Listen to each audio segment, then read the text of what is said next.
So, one of the very common supplements that a lot of people start using, especially during the winter months and during the cold and flu season, is vitamin D. I wanted to go over with you how this can actually impact your minerals, sometimes slow metabolism down, slow your thyroid down, and I'll give you some tips on things that you can do as well. So, when vitamin D actually shows up low on a blood test, it is important to actually know what your mineral levels are because oftentimes low vitamin D is due to mineral loss. Usually we don't have enough minerals, we have some mineral imbalances, and there's this pretty big cascade of events that can happen that will actually cause a really reduction in vitamin D. Things like potassium, magnesium, boron, zinc, lithium, calcium. These are all very common ones that really need to be addressed and assessed to show, is this why you actually have a low vitamin D? So in many cases, low vitamin D needs mineral balancing instead of just blindly supplementing, because the supplement can actually cause more harm than good. When you take vitamin D, it can push calcium too high, which will actually slow your metabolism down even more. So when we have an increase in calcium, so calcium needs to be inside bone and teeth, and on like a hair test, for example, this is how I actually assess for minerals. I do it on hair because it's a 3-month average versus on blood. Blood's just going to tell you a snapshot right now. When we do it on hair and we see that calcium is high, it means it's coming out of bone and teeth, okay? When calcium is coming out of bone and teeth, it actually calcifies. So it will calcify around your thyroid, around your cells where thyroid hormones actually trying to go in. So you might actually have a problem with getting your thyroid hormones to do their job just because you actually have too high of calcium because of vitamin D supplementation. So that's why you really need to see what your levels are. And what happens more often than not, we supplement with vitamin D, we get a bigger rise in calcium, and then we also end up getting, when we have this rise in calcium, we get a lower amount of potassium. So you can see there's kind of this cascade of events. We need potassium to sensitize all your cells to let thyroid hormone go in and do its job. It can't do that when we don't have enough potassium. The thyroid hormones do not go in, and you have something like cellular resistance, basically. So it's thyroid hormone resistance. It doesn't do its job. They can't do their job. So you might have a normal thyroid panel and you're like, why am I still struggling with all these thyroid symptoms? Why is my metabolism so slow? Maybe it's because you actually have, low vitamin D because of a mineral imbalance, because you have low potassium, you might have elevated calcium. That's why I always assess for this, especially if someone gets a blood test done and we see their vitamin D levels are low. I'm going straight to minerals because there's a reason why vitamin D is low. That's actually a safety thing. Your body's protecting you. It's telling you, oh my gosh, your vitamin D is low.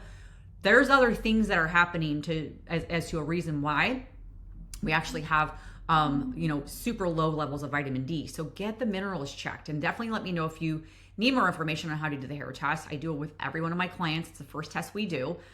Also keep in mind that inflammation, infections, when we have chronic disease, when we have infections like parasites and pathogens, things like that, they will also lower vitamin D levels. It's not the other way around. So think about, things like that. Like you don't get parasites and infections and inflammation because of low vitamin D. Low vitamin D happens because of those type of things. So fix those things first. Do a mineral assessment, get a hair test done.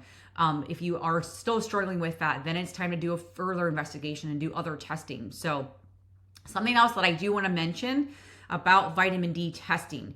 Your doctor is likely only testing the storage form of vitamin D. There's actually 2 types of vitamin D when you get the testing done. So there's a storage form, which is the 25-OHD, and then there's an active form of vitamin D, which is 125-OHD. They're usually checking the storage form, not the active form. So just a heads up on that as well. The 25-OHD, so your storage form, should actually be like 1.3-ish times higher than the 125. So again, inflammation, infections, things like that, those can all drastically affect what's going on with vitamin D. So when you're getting your vitamin D levels checked, I would actually check both just to be on the safe side. But when I see low vitamin D on a blood test, like I mentioned, I'm not going straight to supplementation. I want to know, okay, why is this even happening? I'm going to look at minerals first because that's typically why it's low. This is also why I see a lot of women come to me. They are taking vitamin D. D levels aren't going up. They're like, why is my blood test still showing low vitamin D? I'm taking a ton of it. because it's not a vitamin D issue usually. And remember, vitamin D is actually a hormone. It's not even a vitamin. So just keep that in mind, that could be why your levels aren't budging either, because it's actually a mineral issue. Some health risk, actually, there are some health risk with, when you do excessive vitamin D supplementation. I've heard people taking excessive amounts of it.